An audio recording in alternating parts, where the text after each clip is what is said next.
who will be our presenter for today's webinar. I wanted to give a little bit more information if you all are not familiar with Oak Tree Institute, for the new faces that may be on or those that are listening. But if you go to next slide. Oak Tree Institute is a nonprofit organization that's dedicated to serving Muslim institutions in the areas of leadership development and organizational development. Our focus is always focused on the people within these institutions, particularly these leaders. And our mission is to develop value-driven, action-focused, and result-oriented leaders that can lead their organizations and make a greater impact in their community and the organizations that they serve. Very excited to have Brother Tariq be presenting today. His topic, as we outlined it, is called Act, Don't React. Your long-term strategy for providing services to target that target your audience. So you go through that one. And so I'm eager to present to you all Brother Tariq. So Brother Tariq is one of our trainers and consultants at Oak Tree Institute. By profession, he's an entrepreneurial business coach and consultant and leads a company called Soaring Revenues. He brings many decades of professional experience from the leadership field, particularly in his background in project management and the technology industry. He's our subject matter expert in strategic planning and in leadership coaching. And mashallah, he's worked for over 30 years with various nonprofit organizations, religious organizations, school boards, and such, executive teams as well. He founded an educational institution in the California area and earned his degree from Cornell University and resides in the Bay Area. Without further ado, Brother Tariq Murad, I'll hand the virtual mic over to you. Jazakallah khair. Is my voice clear? Everybody can hear me? Inshallah. Barakallah fikum. Alhamdulillah Rabbil Alameen wa salatu wa salam ala Rasulil Kareem. Thank you, Akhi Rami, for your introduction. I'm always pleased to work with Muslim organizations in any way that we can help to further their reach and further their goals and make an impact on the society where we live in whatever area of that the organization is working on. So let's get started, inshallah. So just to kind of get things going, why don't you guys introduce yourself? Just open up the chat window, put your name, your organization, your name, comma, your organization, your city, just so we can get a quick view of how many people we have and what everybody's doing, inshallah. Just put it to everybody, inshallah. So one of the things that's important really in working with organizations is getting to know the different people that are involved. So you can go ahead and put that in the chat. It's important to get to know the people that are involved, because the dynamics of the individuals makes a big difference. And subhanAllah, Allah has created us with so many different personality types and personality styles that as we look at the whole thing, we really want to know each other very well. So we have a spectrum of who we are and abilities and capabilities that we have. And it's really a pleasure to work and deal with people in that way. So I'm getting a lot of people coming through here. Somebody in New York, Brother Tahir, Sister Malika Abdul Rahman, Sister Fatima from here, the Bay Area. Assalamu alaikum, Sister Fatima. Portland, Oregon, mashallah. Cool Islam, mashallah. Okay, Houston, Texas. We're getting people from southern Florida, and that's also very impressive. Hope you didn't have a bad summer with the hurricanes, inshallah. Okay, good. So thank you for your introductions. I just want to kind of all of us kind of get to see who's on the seminar with us, on the webinar with us. Let me move on to talk a little bit about the strategic planning, so you have an idea of what we're talking about here. So a poll question. So Brother Rami, can you put up the first poll question, please? And this is a question to all of you. All three questions are actually up on the top. Okay. So The first question is a yes, no question, or I don't know. And then the second one is the same thing, a yes, no question, or I don't know. So if we hit the poll and get as many people to answer as possible, that would be great. And then the third one would be, we'll talk about that in a second. So we're asking the questions to see how you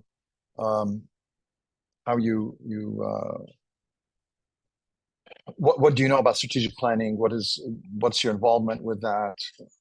How you feel? Do you know? You don't know? We need to kind of look at what this is all about. I'm getting some answers here, inshallah.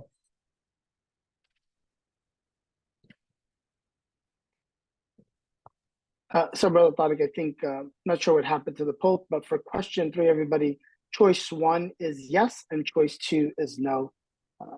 It doesn't seem it populated in the choice section, but okay, yeah. Okay, so we have 5. Okay. So what's our total number, Rami?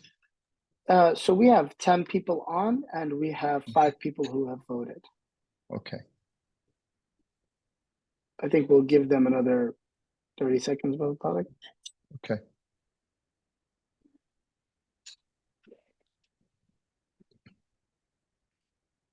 Inshallah. Okay. So there you go. I can close the poll now.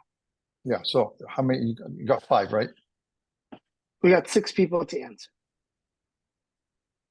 and I'll share the results. Here they are. Okay. Where's the share? Did you put it on the chat or what? It's not sure. It's showing on my screen. So, Brother Tariq, how does your organization currently have a strategic plan? We have 1 person that said yes, 2 people that said no, and 2 people said I do not know.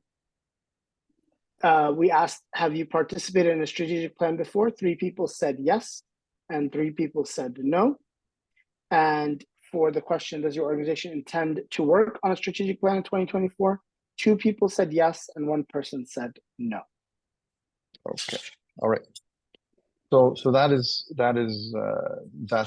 what we see. We don't know. So the elements of strategic planning usually is that it's a lot of people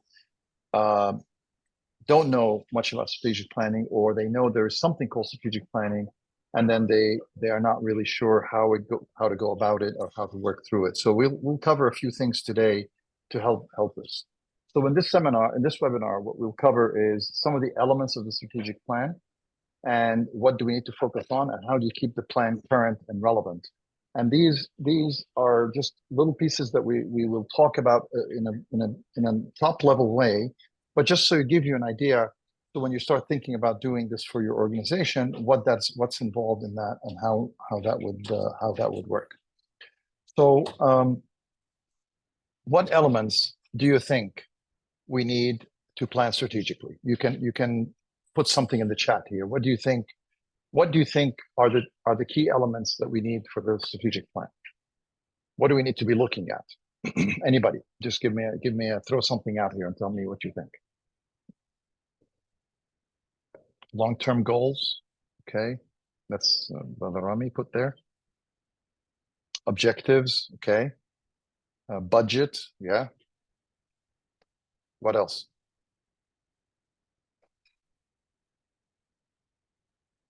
So objectives and long-term goals, these are always something people are always looking at. Youth development, okay. This is specific in the case of this particular organization, but in general, what would it be? When you're saying youth development, so it's a particular service, right?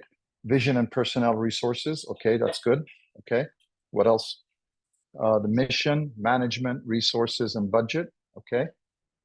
So you see, there's a lot of things that come to mind when you say strategic planning, and the problem is for most people, as they hit that's just an overwhelm. It's a big overwhelm. What do I work on? What's important? Where it is? And so my intention here with this webinar is to kind of simplify the big picture for you: mission, vision, SMART goals, and how to get there, right?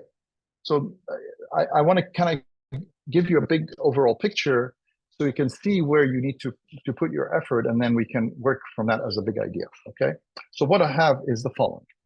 There's two key elements for strategic planning. The first one is the organizational performance, is how is your organization working, and what's the performance of the organization. There's a couple of things that go in there, and we'll get to them in a second.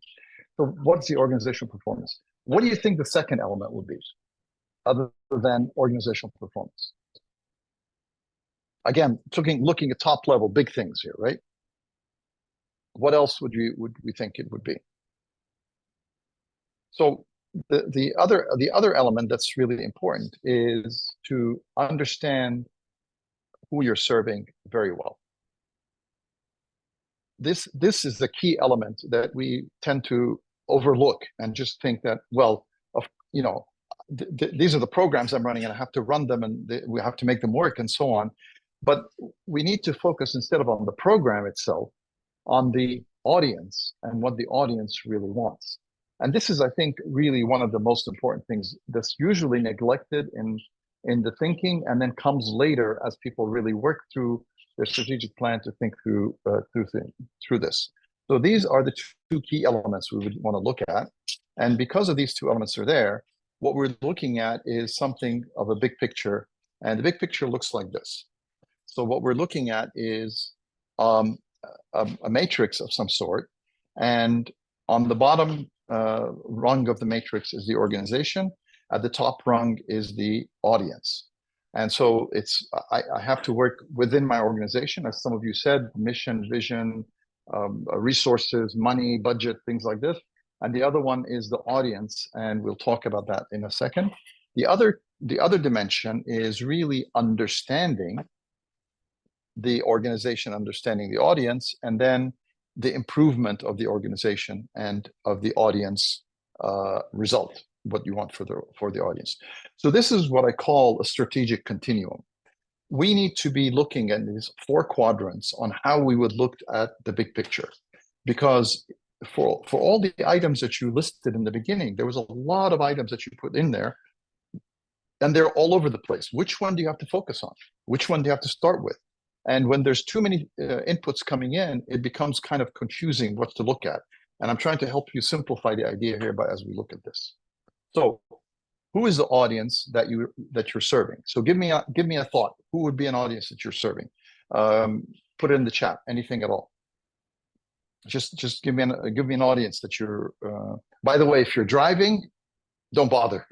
Take care of your driving. But if you're sitting at the computer, please go ahead and open the chat and dump in, what do you think, who is the audience that you're serving?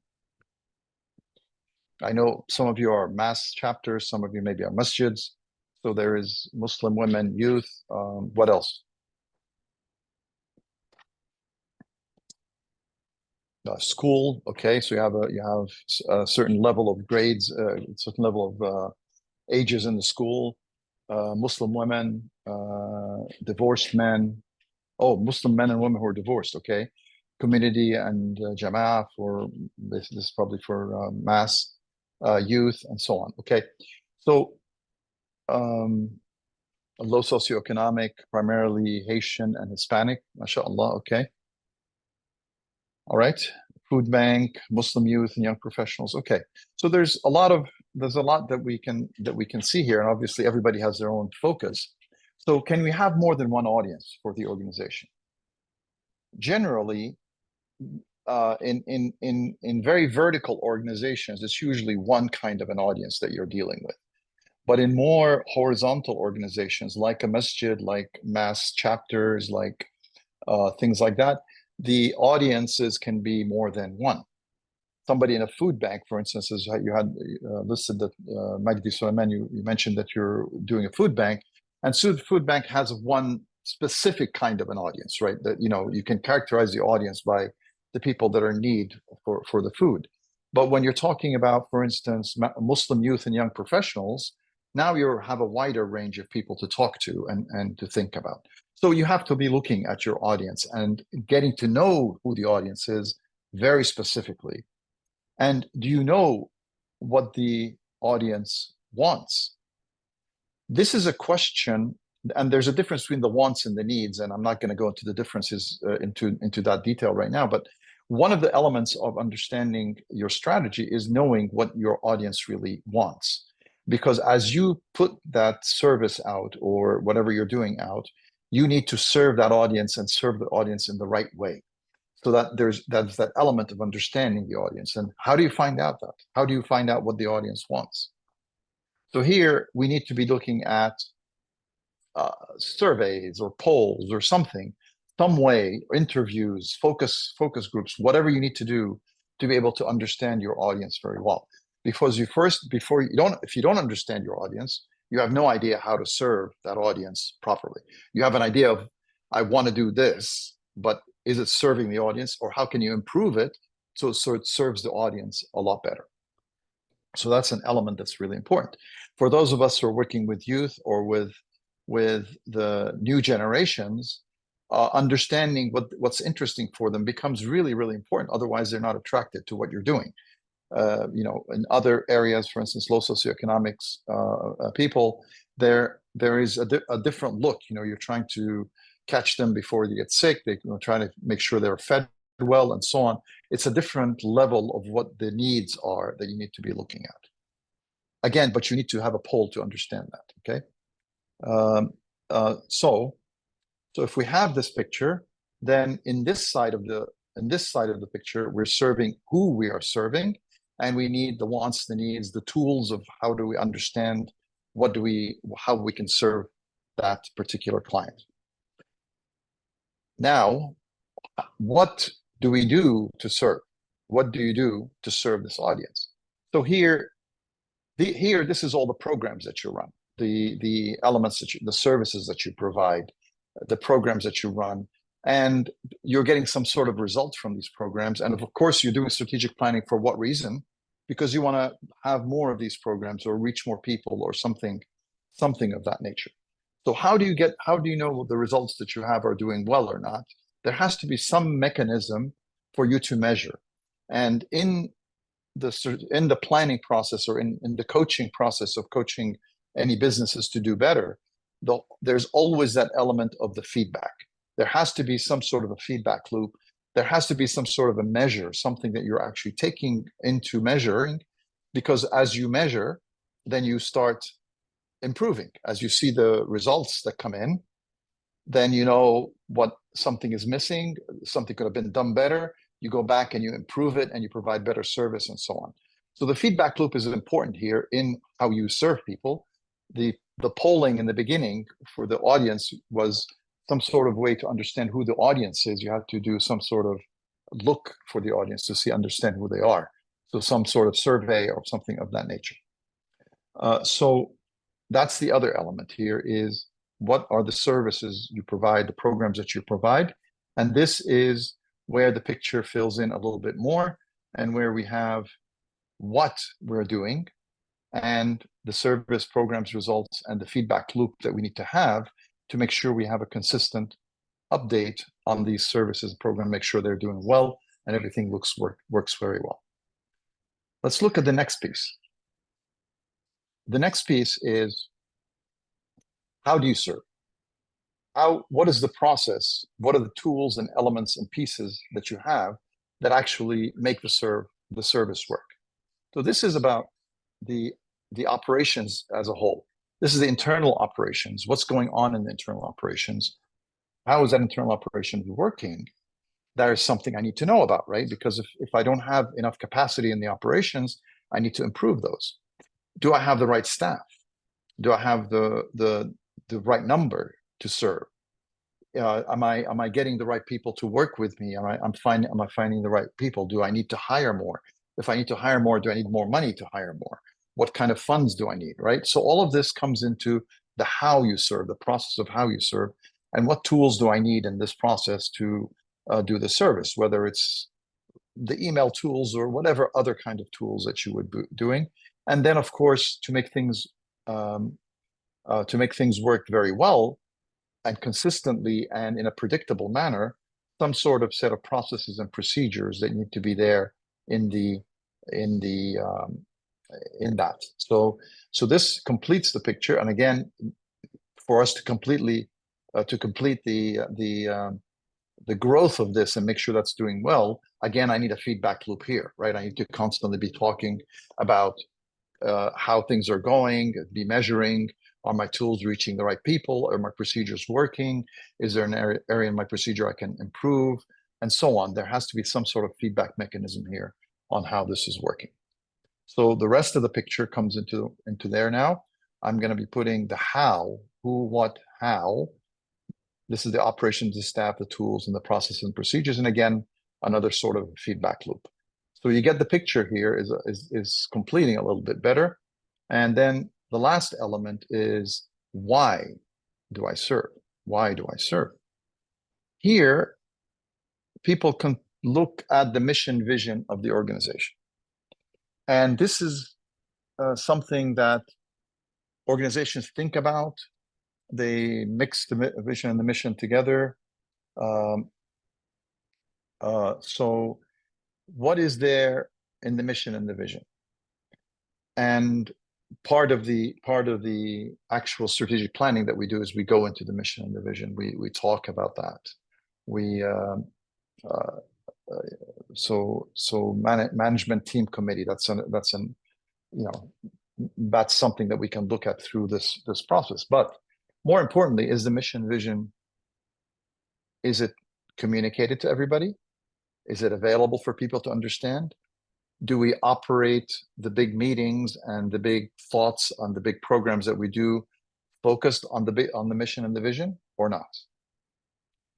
There's one other element that comes into the picture here, and that is, what do you think it is? Anybody? What you can put something in the chat maybe. What do you think is the other element that comes into why do I serve?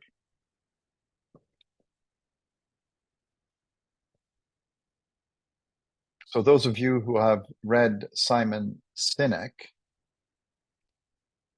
what is my why? What is my why? And this is actually, after doing a lot of work with organizations, I've come to think that this is a lot more important in the end, a lot more important than the mission vision only. It needs to come into the picture and work all the way through. Yes, it is sincere intentions, absolutely.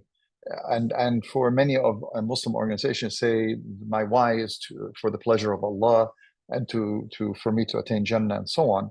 But we're talking about the organization itself, and why are you work? You can be doing many things with sincere intentions, but why specifically this organization? What's the why for the organization? And I think this is an exercise.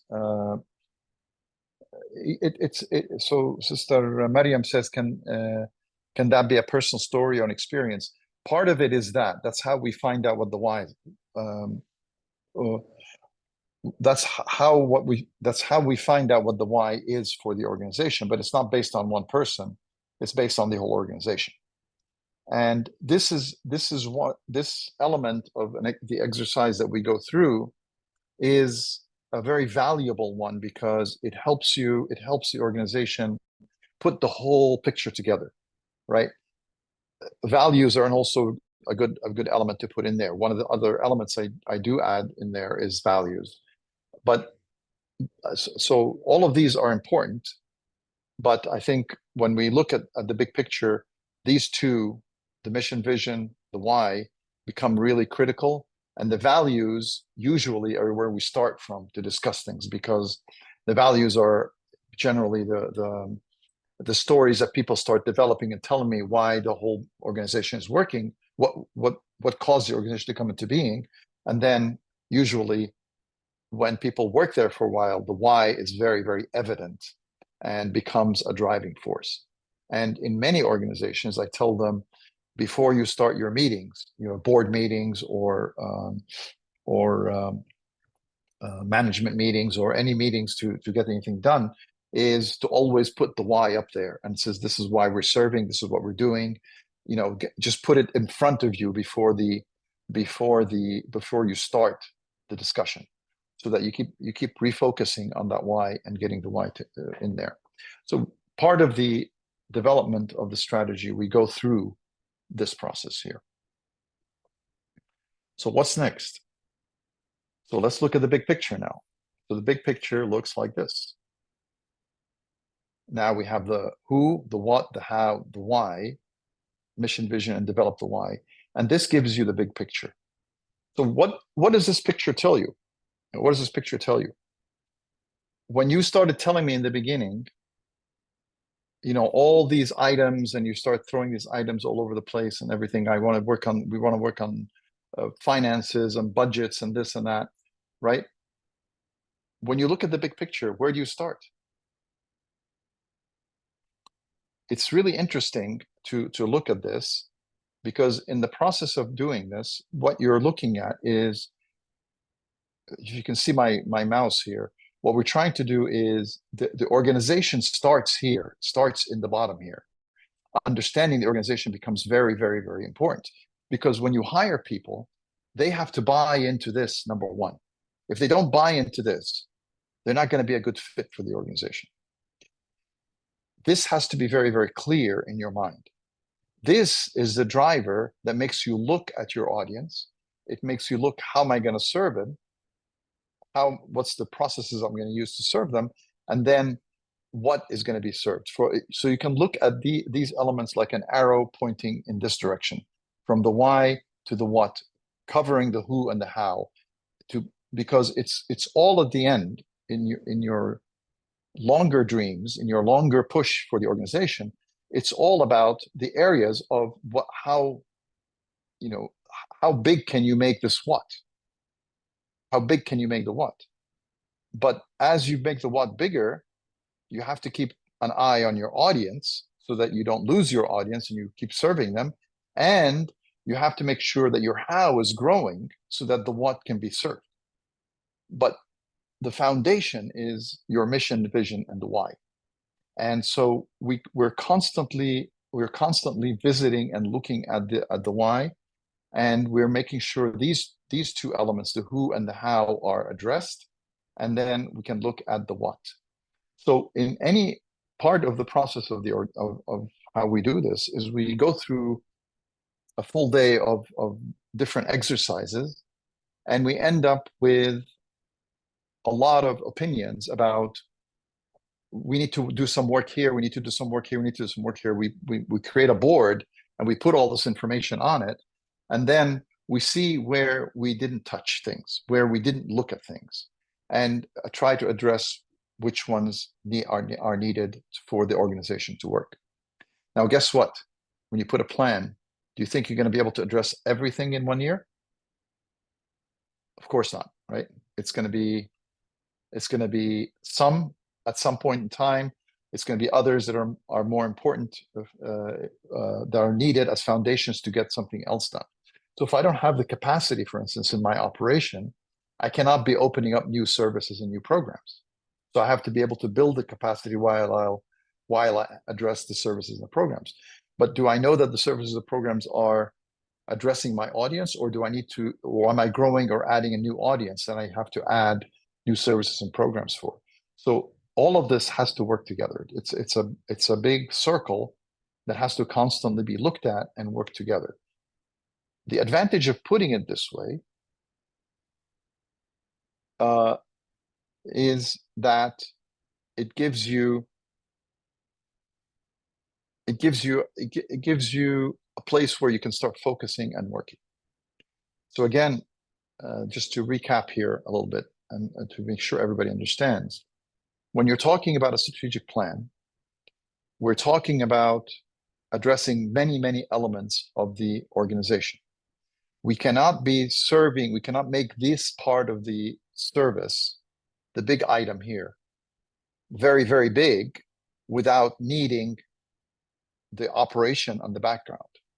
And many, many clients, many people, they try to make these programs very big, and they lose their audience in the process, because they're doing programs and services they think are useful, but the audience is not in tune with them. So what that means is I need to be looking at the audience too. So this is how this whole picture comes into this whole idea comes into the picture. Is this gives you a bird's eye view of where I need to be looking, and and then through the process of the strategic planning, we're going to decide which area or which couple of areas do I need to focus on for the next year, because you cannot do everything all the time. There's always going to have to be some things that are done at a small level or at a drumbeat level in the background, and other things that are going to be planned and focused, and a lot of resources are put into them all at once to be able to bring them up and bring them running. So we have to decide which is important, when, and which ones to focus on. And this tool helps us to do that. So the other element I talked to you about very quickly was the idea of the feedback loops. So the feedback loops here are really, really important, because you cannot leave the feedback loop as a secondary thing in your mind. It has to be part of the processes that go in. Is how do I collect, what am I looking at in my, let's say I did a program. I need to collect data, how many people I served, what did they think of the service, how did it work.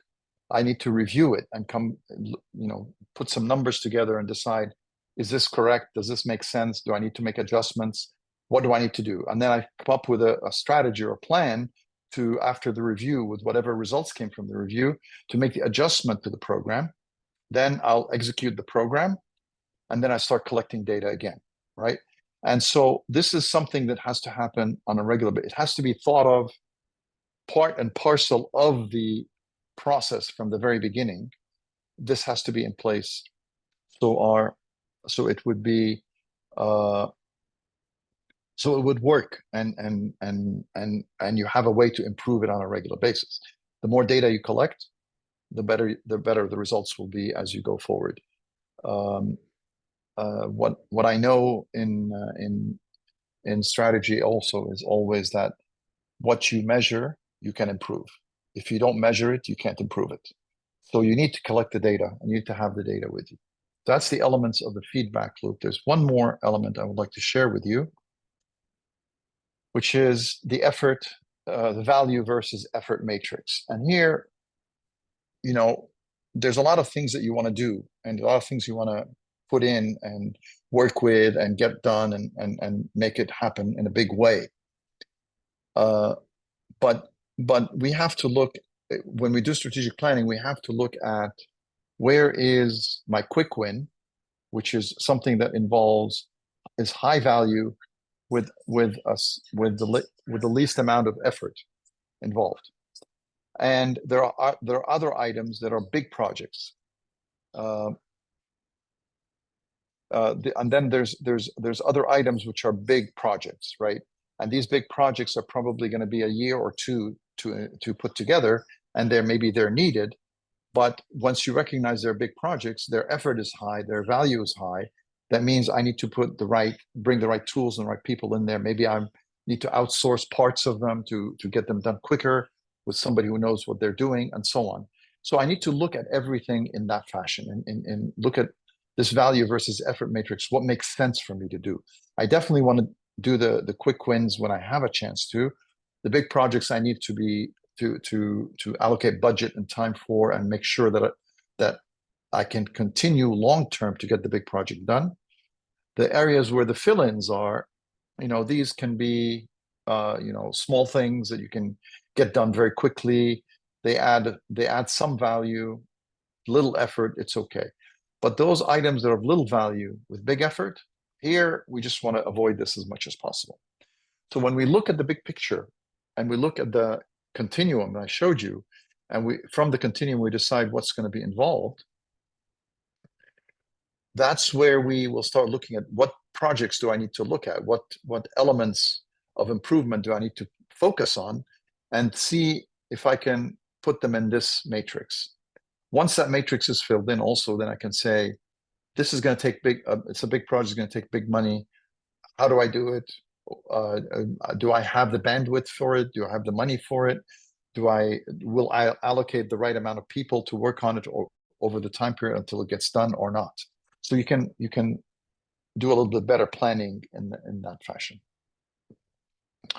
Okay, so that's kind of what I want to share with you.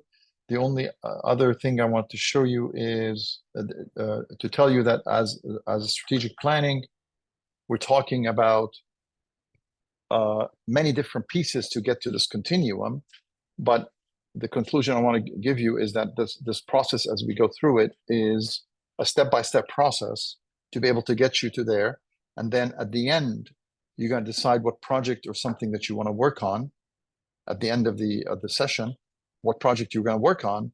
And then we need to put the priorities for it and get it going, and then come back and put a clock on it. So next year, we come back to another strategic planning session. We go through the process again, and we keep going that way. But if we start collecting the data year after year, then it will give us results that we want. I think there's one more slide that I want to share with you. Okay, any questions, answers to you?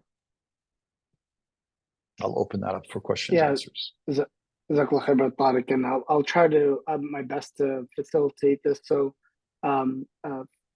for mashallah, we have about 13, 14 attendees that are on.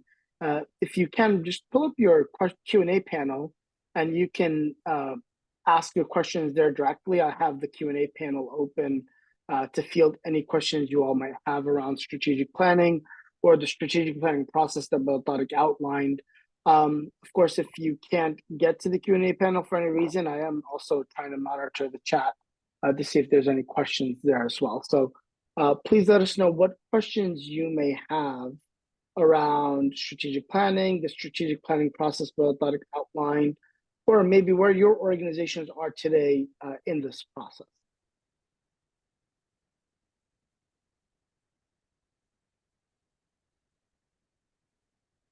We'll give everybody a few seconds to shift on. So the first question that came in about Tariq, is there a difference between the vision and the why of the organization? Yes. There is a difference between the vision, the mission, and the why. And I know if you go on many websites and look at this, they will mix the vision and the mission will be kind of mixed with each other.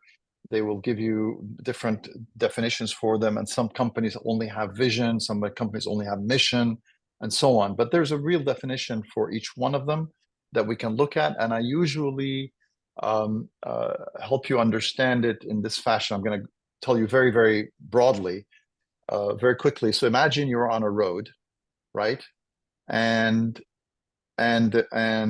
you're looking towards the horizon. So maybe it's a mountain or a sea or whatever it is, right? Or a city or whatever it is, right? So it's on the horizon. So your vision is your horizon, right? Your vision it's usually something that is aspirational, and maybe you get to it. Now, of course, with technology, things sometimes get to things where we didn't think we'd get to them, but it's usually far off enough that it's not something that's going to be accomplished in a year or two. It's something that needs probably 20 years of building, 15 years of building, or something like that. Something relatively far away. It's at the horizon. It's generally aspirational in a big way. The mission, think of the mission as the road that you're using to get to that vision. So it could be the road or the vehicle, right? So it could be a dirt road and it's a motorbike that you're riding, okay? Or it could be an asphalt highway and a nice sports car. Or it could be a train track or something like that, right?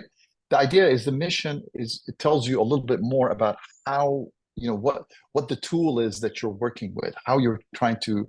So for instance, if you're trying to feed the hungry, is it feeding the hungry canned foods, or are you providing them kitchens with healthy alternatives and they're freshly cooked food all the time? So both are feeding the hungry with a long-term vision of eradicating hunger in my town, for instance. But one is doing it through canned foods, which is not very healthy for them, but at least they're getting fed. And the other ones try to provide them with really delicious food that is well cooked and at the same time catering to educating their kids, for instance, or something like that. So the process that you choose, the way you do it, is really the mission of what you're doing. And we can look at the why is when the time gets tough, when the situation gets tough, the why keeps you on that road, doesn't take you away from the road. And that's how we would look at them in a big picture, is that the why keeps you on that road. It doesn't let you get off the road. And so that's how I kind of try to give you the example of them, so that they become a little bit clearer in your mind. So vision, the horizon, mission, the road, and why, what keeps you on that particular road towards your horizon. So essentially, Right. mashallah, a really good analogy around that. Yeah. Other questions? Any other questions around strategic planning or the strategic planning process? I do like to note, and I appreciate you, Brother Tariq. I guess a lot of times people say, well, is strategic planning an event? Is it a moment? Is it a day-long thing? Or is it you mentioned the word process a lot. Like, how long is the process? How long should it take? How much time do we dedicate towards a strategic plan? So the strategic planning really is a process that you go through. Think of strategic planning as, how do I say, of your body, your body is functioning, right? So the operations, the bottom right hand quadrant is the body functioning by itself and moving and working very well by itself. The strategic planning is, I am going to get a degree in engineering, or I want a master's or a PhD, and then I want to open a business and so on. So it's not going to be, the strategic plan is not going to be a single event. It has to be, I finished my bachelor's. Now I need to apply for my master's. I finished my master's. I go through the process of the master's. I'm looking through the details of that. I have to do my papers and my research and so on. And I finished that. Now I'm applying for my license. What do I need? I need to study for the license and so on. So that is so the vision where you're going drives your process here as you go forward. So it is a process that you have to keep going back to again and again and again. What have I accomplished? What's finished? How do I keep going? Your body is still functioning. And you have to be eating on a regular basis for your body to function, to keep your mind going. But then your mind has bigger plans that it's trying to move forward, and you have to keep revisiting to make sure that you're on the right path. And then somewhere down the line, you're going to feel, okay, I'm not getting enough exercise. I need to really take care of the body. So now you're dropping back into the operations to take care of the body, so that you can go back and serve the mind again to the bigger plan that you have. So think of the strategic planning as relatively an annual process that you would go to, with part of your burn in your organization dedicated to somebody watching that you are still on the plan and working through the plan. Okay, a couple of questions here. Yeah. I see them. With masjid or youth programs, What do we do? What do we do when the audience interests don't align with me personally or the organization? Many people just want social activities, and we can't just keep doing them, and they're not giving them what they need. So joining both makes sense, but not always possible. So this is precisely, especially with youth, and especially with the new generation, this is precisely why you need to do the top left-hand quadrant, which is get to know your audience. Find out what they want. Don't make assumptions. Ask them. Do polls, do surveys. Ask your audience. Don't make assumptions. The problem is when we make assumptions, we think of one thing at one level, and and it's far from the reality of what the audience needs. So you need to ask them. And if you're trying to develop them, let's say they want a basketball game and you want to develop them Islamically, and all they want is the basketball games, then you have to find a way to incorporate your Islamic teachings through the basketball game until you can find a way to pull them out and get them going with something else. One of the things, for instance, that would be interesting to do is a lot of the activities that the youth want. You can teach leadership, you can teach Islamic values through them if you, for instance, make it as a camp or as a trip. And then in the camp and in the trip, you assign leaders from the group so that they can actually get to learn to develop their skills in doing these things. And you, as a coach for them, you will constantly feed them with the Islamic values and Islamic ideals and examples and so on.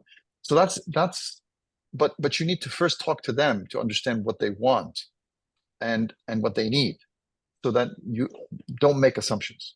Don't make assumptions. Now, obviously, for the youth, you want to talk to the parents for what the bigger needs are, but at the same time, for the youth, you need to also cater to the wants more than the needs initially, with them particularly. So it's a tough challenge, and that's why you need to look at your audience. Yeah. Two questions came in. I hope we have enough time for them. So first up, Sister Malika asks, I need to do a strategic plan for a local food pantry for needed growth and funding. I'm finding it difficult to find the time to just start moving down that road. Sister Malika, are you the only person operating this? If you are, it's going to be tough. It's going to be tough. Because we need other people around us to do this. If you're not, if you have a small group of people, then we can start with a smaller plan, but a dedicated time. Let's say once we get some part of the plan going, then you have to put in your calendar a dedicated time to follow up on the elements of the plan, whatever it is, and that could be weekly, could be every other week, but has to be on a clock so that it actually produces something. But we need to talk face to face to learn a little bit more what we can do. Yeah, she says she has some help, but everything really depends on her. I guess we're about to care for a nonprofit. Strategic planning is you would say a board responsibility with key executive members. Generally, yes. Okay. And of course, the key employees that are actually working on the ground, you're giving them direction based on that.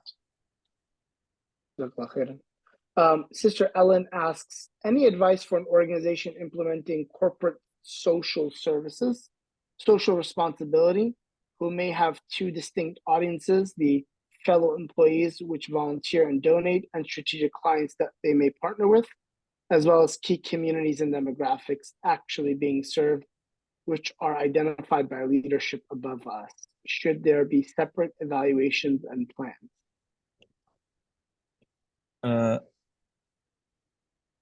So you're working for an organization where the leaders are actually giving you the direction, and you're one of the top people serving there. Is that?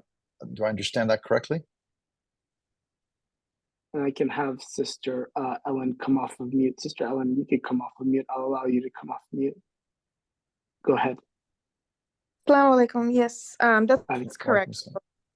Part of a committee, and I feel that when we've tried having some strategic plans set before, but often we find that we're still trying to really understand not only the communities that we're serving, both through volunteering and funding, but also all of the employees that we're trying to get to participate. And so I'm not sure if there's separate evaluation. We need to understand what is important to the employees volunteering. Do we need to find a different organization? Are we actually contributing in a beneficial way to the charities we ultimately identify and partner with? But most of this is being set above us by leadership of the values and the demographics we're targeting. Who are the leadership? It's a board or something? It's office leadership. So we have both leadership locally in our corporate office, and then nationally, there's a foundation that we are attached to that is set by a board. So they identify the key values and demographics, STEM, art, public health. They identify the overall groups. So you have no control over that part of it, right? You don't have control over who the audience there is supposed to be, correct? Yeah, correct. So what you would need to do is, for the local audience that you're trying to serve, then you need to be looking at some sort of polling or polling to understand what the audience wants, or some surveying or something like that. And at the same time, you're trying to do, you will try to plan. So you're doing something regionally, correct? Yes, that's correct. Yeah. So you'd focus on your regional area, but you cannot violate. You have to stay within the parameters they set for you. But you can still do some strategic planning from that perspective. But the reality would be, the biggest problem, the biggest issue would be, is your the corporate side, the bigger side, are they doing the strategic planning or not? And that's going to be necessary. The additional item that you asked about was the issue of the employees that work with you. They, as you bring them in and work with them, if you're responsible for that, you need to make sure they're aligned with the organization. They need to be aligned with it. They cannot be somebody that they're just, this is just a job for, because it's tough to work with things that are, not cash, not profitable kind of things, but more beneficial kind of things. So they have to be aligned with that. They have to be aligned. That's why the why becomes very important. And if they're not aligned with the why, goodbye. It's not gonna work. I'm not telling you to fire them. I'm telling you, in the process of bringing them in, you need to be making sure that they're aligned with your mission, vision, and the why. Yeah, absolutely. Everybody in the organization should be aligned around the mission, vision, and why. And the stronger that alignment is, the stronger the direction strategically is, for sure. So we're kind of at time. We wanted to just take a few minutes, and Tariq, for really a wonderful presentation and a really good conversation around some of those challenges or some of those questions. We did want to let you know that Tariq is our main facilitator for what we call our strategic planning and alignment work. So alhamdulillah, we've worked with dozens, and Tariq, if you go to the next slide, you're still controlling there you go. Alhamdulillah, we work with dozens and dozens of nonprofit organizations in our community to help facilitate the strategic planning and alignment process. We really find it really valuable, not just for folks, key stakeholders of our organization, to get in a room and do this, but really to have a coach support them through the process. We try to define the strategic objectives with you all. We try to develop an actionable plan that is executed upon. And we look for, like Brother Tariq said, all the key things that enhance the collaboration and alignment across the organization for the plan. How can we amplify this, the mission and the strategic plan across everybody? So it's one of the areas that we started off by just doing workshops on, and that wasn't enough. Brother Tariq said, I need more time with folks. So we started to do it full weekends.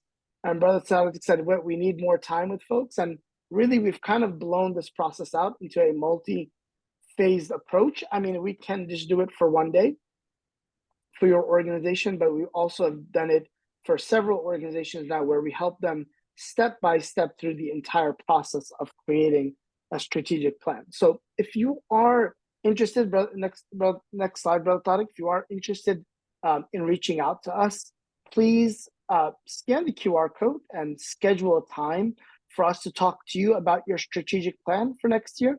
Earlier in the webinar, several of you said that you're interested or intending to do a strategic plan in 2024. So if that's something we can just talk to you about, help you with, potentially just consult you on or support you in the direction on that, or directly partner with you in conducting it and facilitating for you, that's our purpose at OTI, and that's something we'd be eager to help and support with, inshallah ta'ala.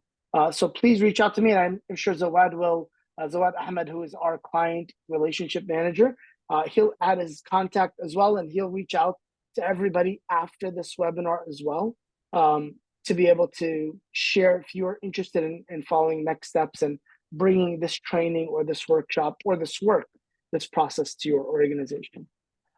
Any final words from your end, Brother Tariq, before we close tonight?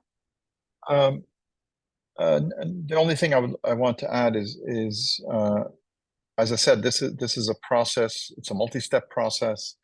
The continuum is just, at the end for you to kind of look at and understand the big picture, and it kind of helps you understand where you're going in terms of putting something together. And as I said, it is something that needs to be revisited on a regular basis. It has to be some sort of clockwork that you come back to and work with. We are always very happy to work with everybody, and I think most people that do work will see some good results for themselves. Again, everybody that attended. We'll be reaching out to you all to kind of hopefully create some of those connections and conversations after the webinar. Of course, follow us at Oak Tree Institute across all our platforms. Our next webinar will be in 1 month on Tuesday nights every month. This is a monthly webinar series for community leaders. And inshallah, next month will be focused on fund development planning for 2024. So we're in that planning phase as we get to the end of this year and next year, inshallah. So we're eager and excited to be following up with you all. Jazakallah khair again for your time, for your efforts, your intentions. Ask Allah to bless you and all your hard work as you finish up the year strong, inshallah, and go into next year. جزاك الله خيرا. السلام عليكم ورحمة الله.